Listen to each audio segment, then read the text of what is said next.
¿Alguna vez te has preguntado cómo una decisión aparentemente insignificante puede desatar una catástrofe inimaginable que cambia la vida de miles? Imagina que encuentras algo brillante, algo que parece mágico, y lo compartes con tus seres queridos, sin saber que estás invitando al peligro más invisible y letal. Hoy vamos a desenterrar una historia que te hará cuestionar todo lo que creías saber sobre el valor y el riesgo.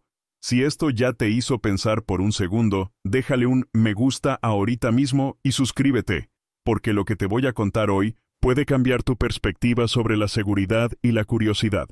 Prepárate, porque lo que viene te va a helar la sangre.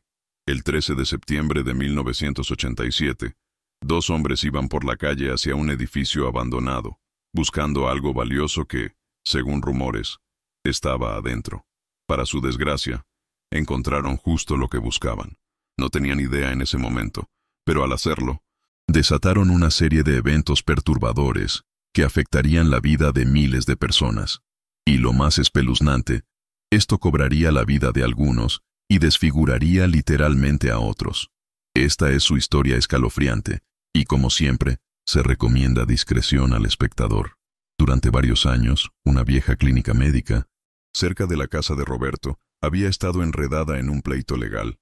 Era algo entre el edificio, los dueños del terreno y un juicio largo. No estaba del todo claro. Pero hasta que el conflicto se resolviera, una máquina muy valiosa permanecía abandonada allí. O al menos eso había escuchado Roberto. La mayor parte del inmueble ya había sido demolida, dejando solo un par de cuartos en ruinas.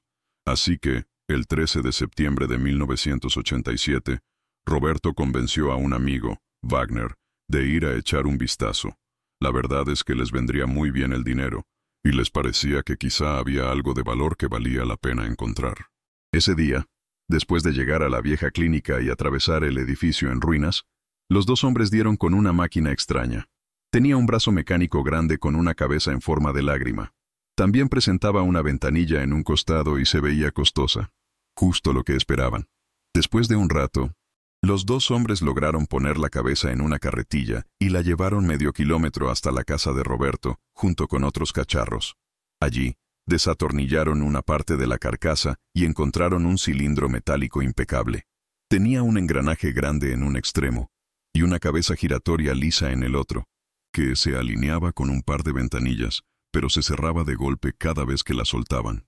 No parecía desenroscarse ni desprenderse. Así que supusieron que el contenido debía ser muy caro y que requería herramientas especiales para abrirlo. Lo que fuera que estuviera dentro, probablemente valía la pena. Pero ya lo averiguarían al día siguiente. Ambos hombres se sentían mal, como si hubieran comido algo. Al día siguiente, el 14, Wagner no se sentía mucho mejor.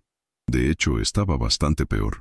Vomitaba, se sentía mareado y su mano izquierda estaba hinchada con una marca roja y cruda en el centro.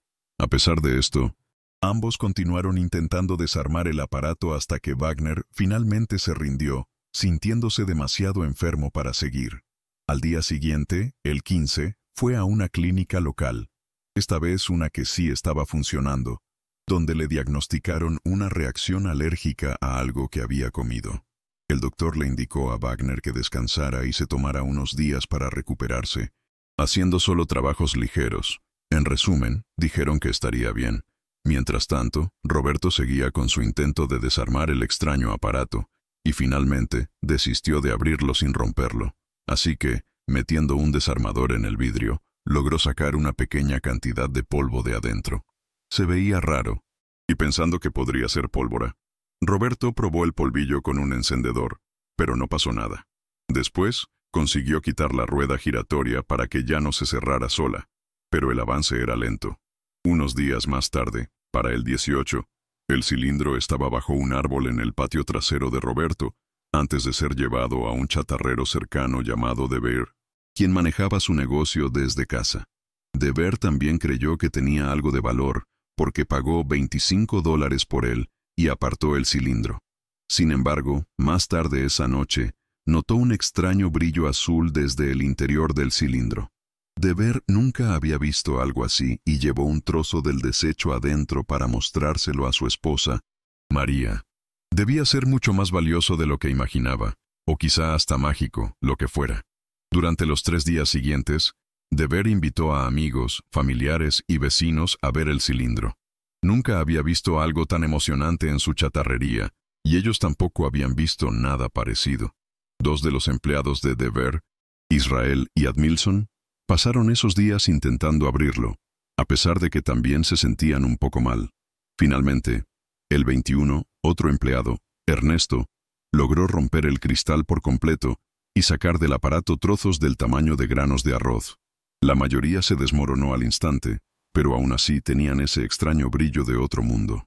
Era como si el fino polvo blanco tuviera un aura, una luminosidad casi de halo que se extendía más allá de sí mismo. Nadie había visto algo así antes, y emocionado con el descubrimiento, Dever comenzó a regalar el polvo a sus amigos y familiares. ¿Quién no querría una pizca de polvo mágico o de hadas? Ernesto incluso se llevó a casa otro pequeño cristal que no se desmoronó para hacer un anillo para su esposa. Al final, tenían unos 93 gramos en total, apenas un poco menos de media taza de repostería. Y fuera lo que fuera, ahora era gratis. María entonces se puso a decorar sus pijamas y sábanas con el polvo brillante esa noche. Flotaba en el aire, se pegaba a las manos de la gente, se limpiaba debajo de las perneras de los pantalones. Luego, 2 días después, el 23, María fue a una clínica, vomitando, mareada y con diarrea. De nuevo le diagnosticaron una alergia alimentaria y la mandaron a casa a descansar. Cuando la madre de María fue a cuidar a su hija, entró y salió de la casa varias veces. El polvo se levantaba con los pasos de la gente, se disolvía en el agua, se pegaba a la ropa, y por esas mismas fechas, Wagner fue ingresado en el hospital. Al día siguiente, el 24, el hermano de Dever, Ivo, llegó y recogió una parte del regalo.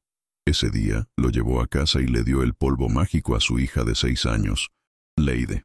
A ella le encantaron las piedritas bonitas que su padre trajo y jugó con ellas. Se las frotó en la piel, se hizo dedos mágicos brillantes, y cuando la hermana de Ivo, Luisa, vino de visita, Leide también quiso enseñárselas.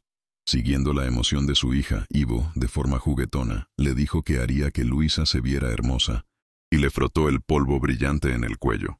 Poco después, Leide comió con las manos aún cubiertas de ese polvo luminoso, y no tardaría en empezar a vomitar. Otra persona que visitó, Odeson, sostuvo un montoncito del polvo en sus manos, y luego regresó a su trabajo como chofer de autobús. Después manejaría boletos de cientos y cientos de personas y trabajó en varios autobuses en sus turnos siguientes. El polvo pasó de dedos a papel, a cuero y de regreso, esencialmente siguiendo a la gente hasta sus casas. En total, Dever recibió a por lo menos 20 personas en el transcurso de una semana. Todos estaban felices de jugar con su pequeño tesoro, pero pronto, él también se sintió enfermo, y probablemente había ingerido lo mismo que hizo sentir tan mal a su esposa. El 25, Dever vendió la cápsula misma a otro chatarrero. Después de todo, seguía siendo una buena pieza de metal, incluso sin el polvo. Sin embargo, con el paso de los días, más y más gente seguía enfermándose, y parecían empeorar. Cuando María le dijo a su esposo que sospechaba que algo andaba mal con el polvo, él no le creyó. Afortunadamente, ella no aceptó un no por respuesta. El 28 de septiembre, María, pasando por encima de su esposo, pidió ayuda a uno de sus empleados, Geraldo. Ambos recogieron la mayor cantidad de polvo que pudieron, recuperaron las piezas del otro depósito de chatarra y fueron a un hospital local. María puso la bolsa en el escritorio del doctor y le dijo que estaba matando a su familia. Al principio, el médico no lo consideró probable. Luego, envió a María y Geraldo a un centro de salud donde un examen le diagnosticó una enfermedad tropical. La bolsa, sin embargo, seguía sobre el escritorio del doctor, y lo inquietaba un poco. Quizás fue la insistencia en su voz, o tal vez un leve presentimiento en el fondo de su mente lo afectó. Pero de cualquier manera, el médico movió la bolsa afuera, a una silla en un patio de concreto, por si acaso. Para María, después de horas en salas de espera hablando con el personal y haciéndose pruebas, quizás temió que sus palabras hubieran caído en saco roto una vez más. Pero afortunadamente, María no fue la única en notar algo raro. Su médico en el ala de enfermedades tropicales empezó a pensar que las lesiones podrían ser quemaduras por radiación. Así que hizo una llamada a uno de sus contactos especialistas en el centro de toxicología, buscando explicaciones alternativas. En la llamada, descubrió que no era la primera persona en preguntar por esos síntomas extraños en Goiânia recientemente. De hecho, le dijeron que otro médico había mencionado que las piezas que María había traído parecían equipo de rayos X descompuesto. Esto no era algo que nadie en el hospital quisiera manejar, y era solo una teoría. Pero casualmente había un físico médico visitando Goiânia en ese momento. Este físico aceptó ir al día siguiente a echar un vistazo al equipo. A la mañana siguiente, pasó por una oficina de geología del gobierno y pidió prestado uno de sus centelladores. Esta es una herramienta sensible que se usa para encontrar depósitos de mineral de uranio en las profundidades de la Tierra. Poco después, al llegar al hospital, encendió el medidor e inmediatamente registró la lectura más alta posible. Lo confirmó apuntando en diferentes direcciones y encendiendo y apagando el aparato, pero nada cambió. Obviamente, debía estar defectuoso, pensó, así que regresó a la oficina. Walter entonces consiguió una segunda máquina y la encendió de inmediato. Y esta parecía funcionar bien. Luego regresó al hospital conduciendo con la máquina encendida todo el tiempo. Y a medida que se acercaba, los niveles subían y subían hasta que ya no podían ir más alto. Fue una suerte que regresara cuando lo hizo, también, porque el primer doctor que había visto a María se había preocupado cada vez más por la misteriosa bolsa. De hecho, había llamado a los bomberos, cuyo plan era arrojarla al río más cercano. Walter detuvo frenéticamente su plan con solo minutos de sobra y tomó la situación bajo su autoridad, ordenando una evacuación total del hospital a las 11:00 am del día 29. Las llamadas telefónicas se filtraron cada vez más alto a través del gobierno brasileño y, en cuestión de horas, un equipo de especialistas de la Comisión Nacional de Energía Nuclear había llegado a la ciudad. Luego confirmaron que algún tipo de fuente radiactiva sin sellar estaba en Goiânia. Al final del día, cientos más serían trasladados en avión y el ejército brasileño sería puesto en alerta. Más tarde se supo que la clínica a la que Roberto y Wagner habían entrado no era solo una clínica ambulatoria. Era, de hecho, una clínica de radioterapia para tratar el cáncer. El premio que se habían llevado, y que luego fue abierto, era la cabeza y la cápsula de la fuente de un dispositivo de radioterapia, Cesapan F3000. Fue diseñado por una empresa en Milán en los años 50, y era una máquina antigua, pero con un buen conjunto de características de seguridad, como por ejemplo, un obturador accionado por resorte para sellar la cápsula durante un corte de energía, o un diseño que requería herramientas especiales para abrirlo, para que nadie lo hiciera accidentalmente. Estas características, horriblemente, se volvieron inútiles porque la gente simplemente no sabía qué era, y se animaron por un hermoso brillo en su interior. El polvo brillante que había cautivado los ojos de todos y encendido la imaginación de los niños era en realidad cesio-137. Este es un subproducto de la desintegración del uranio, ya sea natural o artificial, y uno de los tipos más insidiosos de residuos nucleares en la Tierra. Es hidrosoluble, se cuela en el lodo, la tierra, las grietas y la piel, y se asienta principalmente en los músculos del cuerpo una vez que ingresa. Desde allí continúa irradiando a la víctima durante largos períodos de tiempo, hasta que abandona el cuerpo a través del sudor o la excreción. Y como es solo una sal, el cuerpo ni siquiera lo reconoce como una amenaza. Cuando los médicos llegaron a la casa de De Beer alrededor del mediodía, apenas una hora después de que la radiación fuera identificada por primera vez, convencieron al resto de la familia de irse. Al anochecer del mismo día, el Estadio Olímpico de la ciudad se había convertido en un enorme centro de triaje y zona de concentración para que los ciudadanos fueran examinados, descontaminados y aislados para observación médica. 112,000 personas pasarían por el estadio en los días siguientes. Mientras tanto, un helicóptero y un coche equipados con detectores se movían por la ciudad, tomando mediciones hasta que las principales fuentes de contaminación pudieron ser mapeadas, evacuadas y eliminadas. La ciudad de Goiânia tenía una población de casi 1 millón de personas en ese momento. Los miembros del equipo de respuesta comenzaron a entrevistar a pacientes y personas que identificaron como contaminadas sobre dónde habían estado, con quién habían interactuado, y rastrearon a otros que pudieran estar afectados. Se supo que, pasando de mano en mano, a través del aire y en la superficie de los objetos, El cesio había cubierto vastas porciones de la ciudad en apenas unas 2 semanas. De hecho, se encontraron 85 casas con niveles dañinos de contaminación radiactiva y 7 tuvieron que ser demolidas en lugar de limpiadas. Otros 45 espacios públicos también tenían una contaminación grave y el hospital necesitaba una limpieza minuciosa. Y finalmente, 14 coches particulares, 3 autobuses y 5 desafortunados cerdos tuvieron que ser destruidos. Para asegurar la cápsula en el patio del hospital, se bajó una sección de tubería de concreto sobre ella con una grúa y luego se rellenó con concreto, sellando la bolsa, la silla y la mayor parte de la fuente por completo.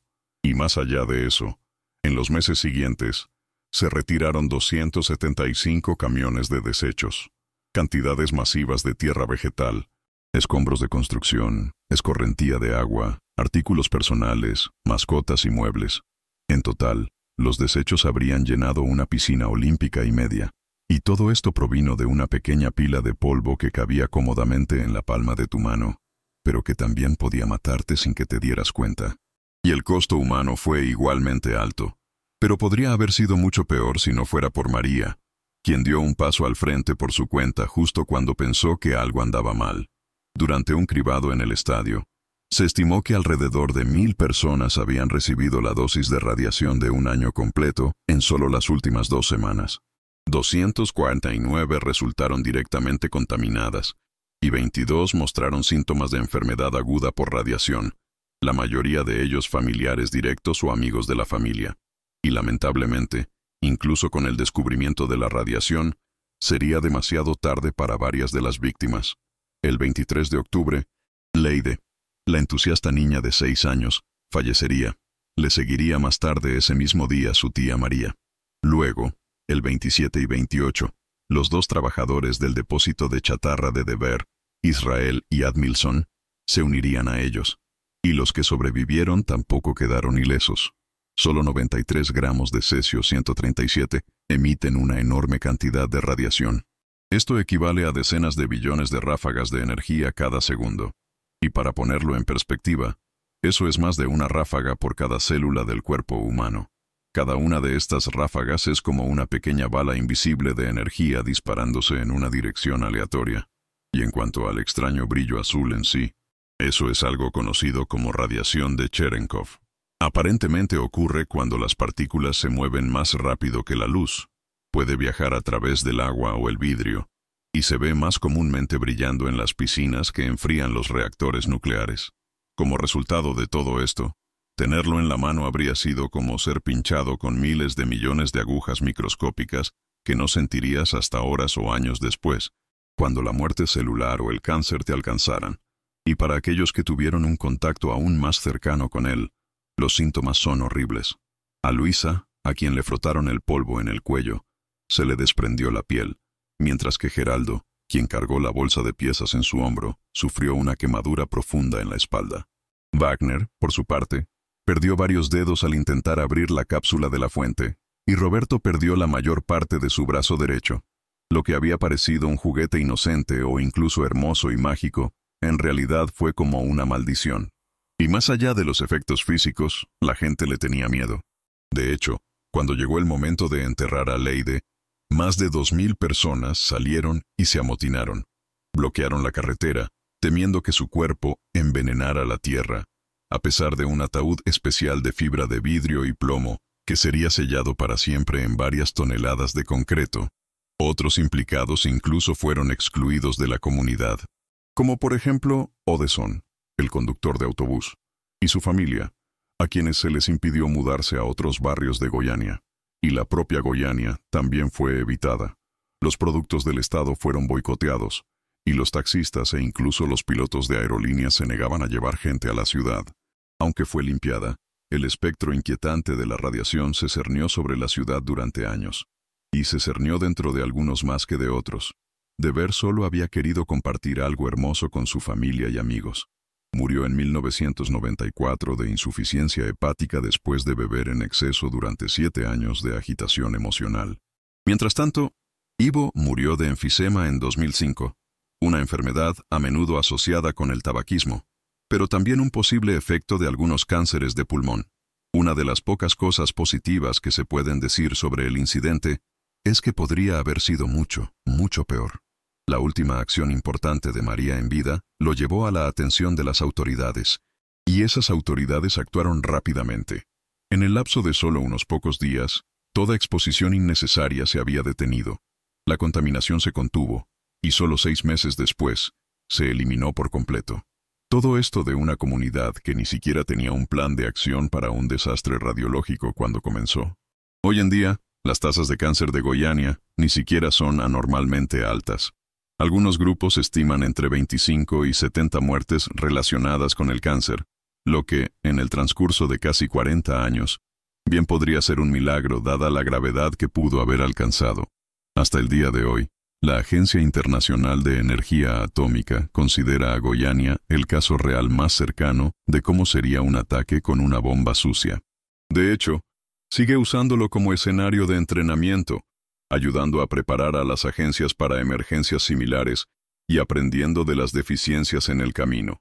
Goiânia también sigue siendo uno de los únicos 4 eventos de escala nuclear 5 internacionales en la historia, lo que lo sitúa entre los 7 principales accidentes nucleares de todos los tiempos.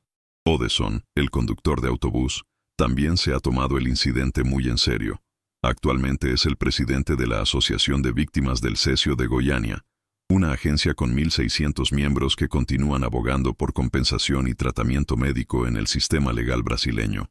En 2017, recibió un premio honorífico a la trayectoria por su labor de defensa en el Festival de Cine de Uranio.